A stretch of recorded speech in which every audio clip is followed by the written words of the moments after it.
Hello guys, नमस्कार। आप सभी का स्वागत है आपके अपने चैनल टॉप टू यू पर, जिसमें हम लोग इतिहास के कुछ तथ्यों पे बात करेंगे। भारतीय इतिहास के बारे में क्या हुआ है, कब से इतिहास प्रारंभ हुआ और कब तक का इतिहास हम लोगों को पढ़ना रहता है, उन सारे तथ्यों को हम लोग इस वीडियो में देखेंगे, क्योंकि ये हर कंपटीशन के एग्ज़ाम में पूछा जाता है, इसलिए ये इम्पॉर्टेंट है। इसमें देखते हैं कि प्राचीन भारत का इतिहास, ऐतिहासिक स्रोत। प्राचीन भारतीय इतिहास को जानने के लिए प्रमुख ऐतिहासिक स्रोतों का विवरण निम्न है। पहला, साहित्यिक स्रोत वेद, उपनिषद, पुराण, रामायण, महाभारत, बौद्ध व ग्रंथ, जैन ग्रंथ आदि। पुरातात्विक स्रोत अभिलेख, शिलालेख, सिक्के, स्मारक, भवन, मूर्तियाँ व शैल चित्रकला। तीसरा देखते हैं कि विदेशी यात्रियों के वृत्तांत, हेरोडेट्स, मेगास्थनीज, प्लानी, फहियान, हेनसांग, अल्मसूदी, अलबरूनी आदि।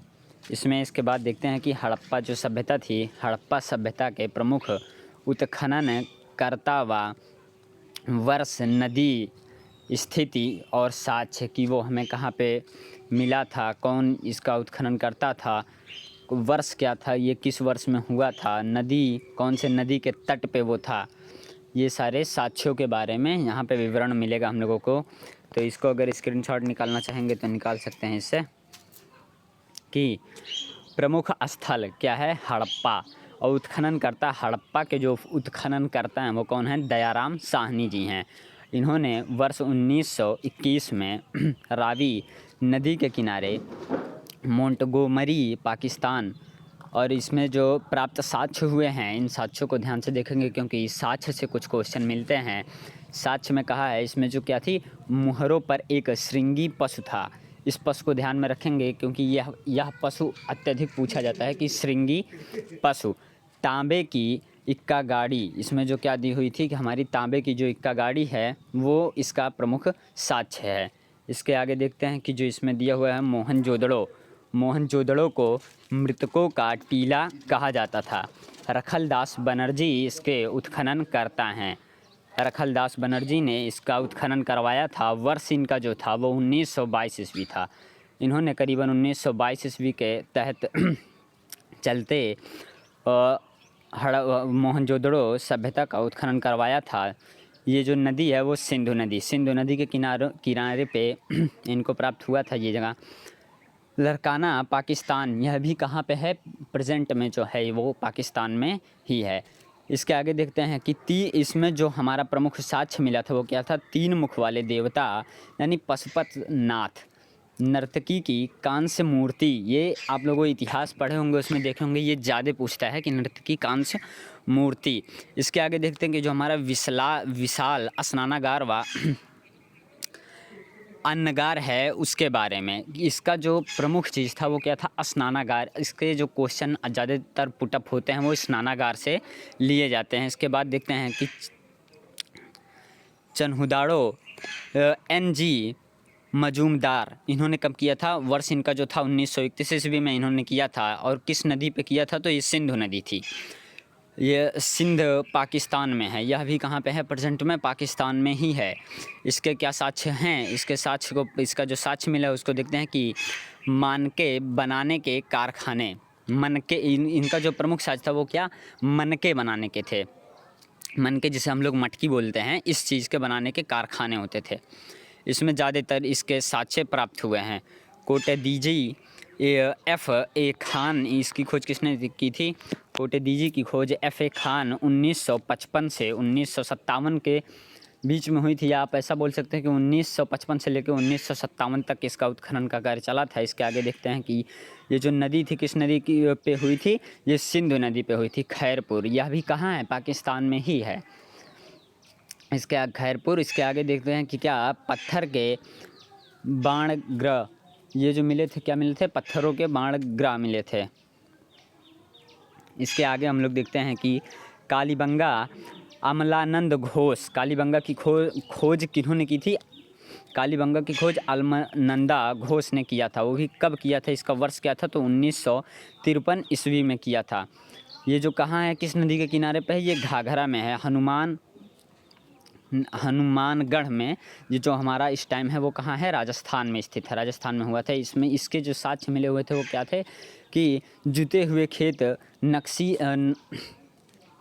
नक्शीदार ईंटें क्या थे, इसमें जो नक्शीदार ईंटें हमको मिले हुए थे और जुते हुए खेत मिले हुए थे। इसके आगे हम लोग देखते हैं कि रंगपुर SR राव, ये कब हुआ था, 1953 से लेके 1954 आप बोल सकते हैं कि मादर कठियावाड़ा, यह कहाँ पे है, गुजरात में है। इसमें क्या, इसकी जो हमको प्रमुख साक्ष्य मिले थे वो क्या थे, यहाँ पे जो हमको क्या मिली थी, चावल की भूसी प्राप्त हुई थी। इसके आगे हम लोग देखते हैं कि रोपड़ जो है, यज्ञदत्त शर्मा, रोपड़ का उत्खननकर्ता कौन थे, रोपड़ का जो हमारे उत्खननकर्ता थे वो थे यज्ञदत्त शर्मा। उन्होंने इस चीज़ को करवाया था 1953 से 1956, या आप बोल सकते हो 1953 से 56। यह सतलज नदी के किनारे पे हुआ था। कहाँ हुआ था, सतलज नदी के किनारे पे। और इनकी जो स्थिति थी वो क्या थी, रोपड़ था, पंजाब। इसके आगे देखते हैं कि इसमें हमको जो साक्ष्य मिले हुए थे वो साक्ष्य क्या थे, मानव के साथ कुत्ते दफनाने का साक्ष्य था। ये मतलब इसमें क्या होता था, जो रोपड़ की सभ्यता मिली हुई थी, इसमें मानव के साथ साथ कुत्तों को भी दफना दिया जाता था उनकी कब्र में। फिर आते हैं जो हमारा लोथल, SR राव, लोथल को भी किन्होंने किया था, SR राव ने ही किया था। यह उन्होंने किया था 1957 से 58 ईस्वी। यह भोगावा, अहमदाबाद, गुजरात, यह कहाँ पे है, गुजरात में स्थित है। तो इसमें हम लोग देखते हैं क्या कह रहा है, ये इसका जो हमारा प्राप्त साक्ष्य था वो बंदरगाह था, डाक यार्ड था, क्या था, गुजरात में अहमदाबाद जो गुजरात में है वो डाक यार्ड था। इसके आगे हम लोग देखते हैं कि बनवली जो है हमारा, रविंद्रनाथ बिष्ट, बनवली के उत्खननकर्ता कौन थे, रविंद्रनाथ बिष्ट थे। इन्होंने 1974 में ये कहाँ, किस नदी के किनारे पर उत्खनन करवाया था, तो सरस्वती नदी थी। और जो स्थिति हमारी है ये कहाँ पे है, हिसार, ये स्थिति हमारी जो कहाँ पे है, हिसार में है। हिसार जो इस प्रेजेंट टाइम में है, हरियाणा में है। इसमें देखते हैं कि इसका जो प्रमुख साक्ष्य मिले हुए थे वो क्या थे, मिट्टी का खिलौना, हल, जव। इस टाइम के जो हमको प्रमुख साक्ष्य मिले थे वो क्या थे, मिट्टी के खिलौने थे, हल थे, जव थे। इसके आगे देखते हैं कि धवलावीर जो हमको प्रमुख स्थल था, धवलावीर, इसका जो उत्खनन करता थे, इसको जो उत्खनन करवाए थे वो क्या थे, R.A. बिष्ट थे। ये भी बिष्ट ही नहीं किया था, R.A. बिष्ट थे, 1990 में किया था यह। और इनकी जो नदी थी वो क्या थी, मानस नदी थी, जो प्रेजेंट टाइम में कहाँ पे स्थित है, जो गुजरात में स्थित है या भारत में है। साइन बोर्ड जल संग्रहण के अवशेष, यहाँ पे क्या मिले थे, साइन बोर्ड जल संग्रह के अवशेष मिले थे। ये जो हमारा है ये उत्खनन, इससे जो हमारे होते हैं ज़्यादा क्वेश्चन पूछे जाते हैं, इसलिए आप इसको गौर से पढ़ेंगे, इसके टॉपिक्स को देखेंगे। वैदिक काल, इसके बाद जो हमारा स्टार्टअप आता है वो क्या होता है, वैदिक काल आता है। जो प्रमुख सभ्यताओं का उत्खनन हुआ था उसके आगे जब हम लोग आते थे तो यहाँ से वैदिक काल की शुरुआत हुई थी। ये वैदिक काल जो हमारा था वो कहाँ से कहाँ तक चला था, 1500 ईस्वी पूर्व से लेके 600 ईस्वी पूर्व तक चला था। इसमें देखते हैं कि क्या, वैदिक काल को ऋग्वैदिक काल, यह क्या था, वैदिक जो काल था वो क्या था, ऋग्वैदिक काल 1500 ईस्वी से लेकर 1000 ईस्वी पूर्व, 1500 ईस्वी पूर्व से लेकर 1000 ईस्वी पूर्व, तथा उत्तर वैदिक काल जो हमारा था वो 1000 ईस्वी से लेकर 600 ईस्वी पूर्व में विभाजित किया गया था। इसको ध्यान में रखेंगे कि कब विभाजित किया गया था। तो हमको पता चला कि ऋग्वैदिक काल की जानकारी का मुख्य स्रोत ऋग्वेद है। इसके आगे हम लोग देखेंगे कि जो आर्य लोग भारत में जिस क्षेत्र में आकर बसे उसे सप्त सैंधव प्रदेश कहा गया। ये जो क्वेश्चन है इम्पॉर्टेंट है कि आर्य लोग जो आए थे वो किस क्षेत्र में आकर बसे थे, तो वो जो हमारा क्षेत्र था वो तो क्या था, सप्त सैंधव प्रदेश कहा गया, सैंधव प्रदेश कहा गया। इसके आगे जो देखते हैं कि हमारी प्रमुख वेद हैं उनकी कुछ विशेषताएं हैं, उस विशेषता को हम लोग देखते हैं। क्या कह रहा है कि जो वेद है, वेद की जो हमारी विशेषता दी हुई है वो क्या दी हुई है, ऋग्वेद। जो ऋग्वेद के बारे में हमको बताया गया है वो क्या बताया गया है कि ऋग्वेद में 10 मंडल व 1028 सूक्त हैं। क्या हैं? 10 मंडल हैं। 1028 जो इसमें प्राप्त किए गए हैं वो सूक्त हैं। इसके पाठ्यकर्ता को होत कहा जाता है। ये जो इसमें जो हमको देखने के लिए मिलता है वो क्या कि ये गायत्री मंत्र ऋग्वेद के तीसरे मंडल में है। जो हम लोग जिस गायत्री मंत्र का उच्चारण करते हैं, ये पूछा जा सकता है कि किस मंडल में आते हैं, तो ये जो हमारा है तीसरे मंडल में आता है। टोटल ऋग्वेद में हमारे जो होते हैं 10 मंडल पाए जाते हैं और जो सूक्त होती है वो 1028 होती है। इसके बाद इसमें देखते हैं कि सामदेव यह मंत्रों का संग्रह, सामदेव नहीं है ये सॉरी, तो ये क्या है? सामवेद जो हमारा है वो क्या है? यह मंत्रों का संग्रह है तथा इसे भारतीय संगीत का जनक कहा जाता है। सामवेद की जो विशेषता हमारी प्रमुख होती है वो क्या होती है? इसमें इसको संगीत का जनक कहा जाता है। इसके आगे देखते हैं कि जो हमारा यजुर्वेद है इसमें यज्ञ अनुष्ठान से संबंधित नियमों को बताया गया है। यजुर्वेद जो है, यजुर्वेद के अंतर्गत हमको क्या बताया गया है? इसमें अनुष्ठानों पे ज़्यादा फोकस किया गया है, इनके नियम को बताया गया है। यजुर्वेद आधा गद्य व आधा पद्य में रचित है। यही जो हमारा है वेद वो किस में रचित है? आधा गद्य और आधा पद्य में रचित है। इस टॉपिक को ध्यान में रखेंगे कि कौन सा ऐसा वेद है जो गद्य और पद्य दोनों में होता है, तो हमारा वो कौन सा होता है? यजुर्वेद होता है। इसके आगे देखेंगे कि अथर्ववेद जो हमारा दिया हुआ है इसमें ब्रह्म ज्ञान औषधि प्रयोग, इसमें क्या किया गया है? ब्रह्म ज्ञान औषधि प्रयोग, रोग निवारण तंत्र, मंत्र, जादू टोना आदि का वर्णन किया गया है। यानी कि जो हमारे वर्तमान जीवन में यूज़ होते हैं वो किस वेद से ज़्यादातर आते जाते हैं? वो अथर्ववेद था। इससे ज़्यादा हम लोगों को देखने के लिए मिला कि जैसे औषधि प्रयोग ले लीजिए, रोग निवारण हो गया, तंत्र मंत्र जादू टोना जो इस टाइम ज़्यादा चल रहे हैं, ये किससे हमको प्राप्त हुए थे? अथर्ववेद के अंतर्गत प्राप्त हुए थे। तो सॉरी, एक पार्ट हमने मिस कर दिया था, वो जो हमारा था सिंधु घाटी सभ्यता।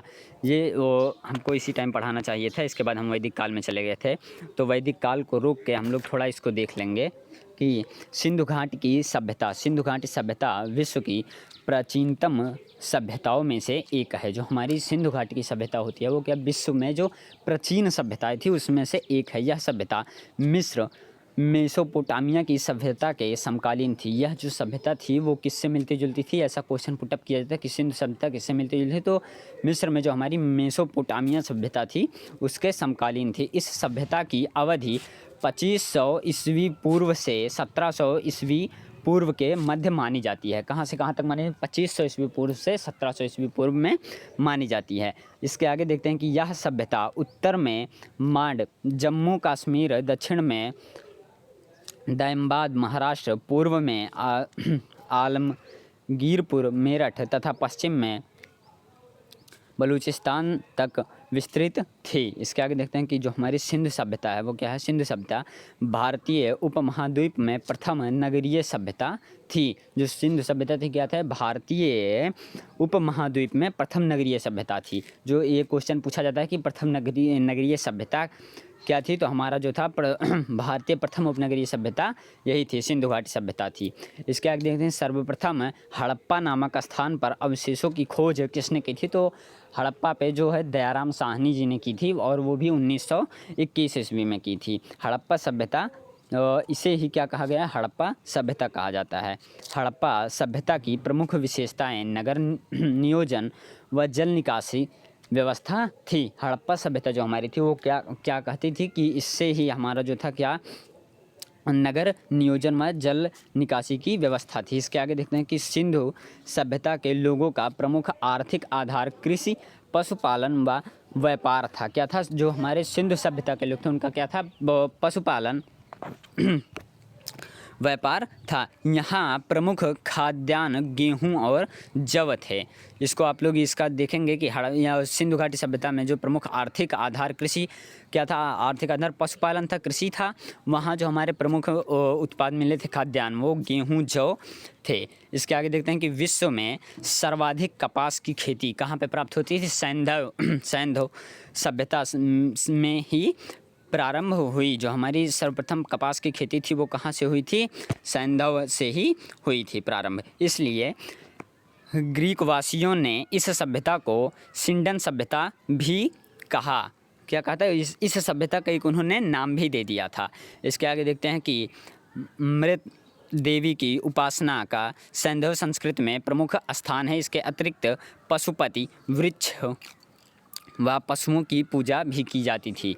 यह क्या था कि यहाँ पे हमारे पशु पक्षी और जो हमारे वो सबसे प्रमुख देवता थे जिसकी पूजन हम लोग ज़्यादातर करते थे, वो कौन थे? वो हमारे पशुपत नाथ थे, जिसे शिव जी हम लोग बोलते हैं अब के टाइम में, ये उस टाइम भी होते थे। इसके आगे देखते हैं कि सैंधव सभ्यता की लिपि भावचित्रात्मक थी। यह दाईं से बाईं ओर लिखी जाती थी। ये जो हमारी सिंधु सभ्यता थी, इसमें क्या थी? लिपि जो थी भावचित्रात्मक थी। यह दाईं से बाईं ओर लिखी जाती थी। इस लिपि को अभी तक पढ़ा नहीं जा सका है। उन्होंने अच्छा, ये क्वेश्चन यहाँ से भी बनता है कि कौन सी ऐसी लिपि है जिसे अभी तक पढ़ा नहीं जा सकता है? तो सैंधव सभ्यता की जो लिपि थी उसे अभी तक नहीं पढ़ा जा सका है, क्योंकि इसमें कुछ कमियाँ थी ना कि ये इसके आगे हम लोग देखते हैं कि इसके आगे के क्वेश्चन में क्या कह रहा है। तो इसमें जो हमारा आ गया है उस सदी के बाद के हम लोग देखते हैं कि स्थापना वर्ष और प्रमुख सूत्रधारा। तो इसमें क्या था? स्वर्ड्स ऑफ इंडिया सोसाइटी, ये इसकी स्थापना कब की गई थी? 1905 में की गई थी। इसके जो प्रमुख सूत्रधार थे वो कौन थे? वो थे गोपाल कृष्ण गोखले थे। और जो गदर पार्टी हमारी होती थी, इसका जो क्या था, गदर पार्टी क्या होती थी? ये वैदिक काल में हम लोग आ चुके हैं। वैदिक काल के अंतर्गत इस चीज़ को हम लोग पढ़ रहे हैं कि जो गदर पार्टी थी ये क्या थे? 1913 में लाल हृदय लाल काशीराम व सोहन सिंह भखाना थे। Communist party of India 1920 MN राय, ये क्या था? ताशकंद में, कहाँ पे था? ताशकंद में से रिलेटेड था। सर्वंट्स ऑफ पीपल सोसाइटी, ये कब हुई थी? 1920 ईस्वी में लाला लाजपत राय ने किया था। और जो स्वराज पार्टी थी वो क्या थी? 1923 ईस्वी में गठित की है, जिसको किन्होंने किया था? इसके प्रमुख सूत्रधार कौन थे? मोतीलाल नेहरू, चित्तरंजन दास और क्या NC केलकर। इसके आगे देखते हैं कि राष्ट्रीय स्वयंसेवक संघ जो हमारा था, इसका गठन कब किया गया था? इसकी स्थापना वर्ष क्या थी? तो 1925 थी। ये जो राष्ट्रीय स्वयं संघ है इस टाइम की सबसे बड़ी संघ मानी जाती है। KB हेडगेवार थे इसके प्रमुख सूत्रधार। इसके आगे देखते हैं कि हिंदुस्तान सोशलिस्ट, क्या इसकी स्थापना कब की गई थी? 1928 ईस्वी में की गई थी। इसके जो प्रमुख सूत्रधार थे वो कौन थे? चंद्रशेखर आज़ाद, भगत सिंह थे।